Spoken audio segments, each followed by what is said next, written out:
मैं आ रहा हूं ग्राम खनोहर, जिला बलिया। हमारे बड़े भैया उमाशंकर भैया के माननीय विधायक उमाशंकर सिंह जी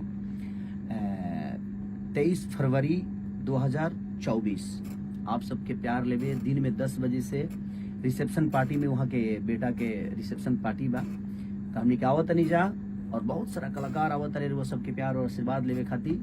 तो उमाशंकर भैया के भी अपन प्यार और आशीर्वाद दी, वो दोनों बच्चन के भी आशीर्वाद और प्यार दी, उन्हीं के जीवन की शुभकामना खातिर बस आशीर्वाद दी।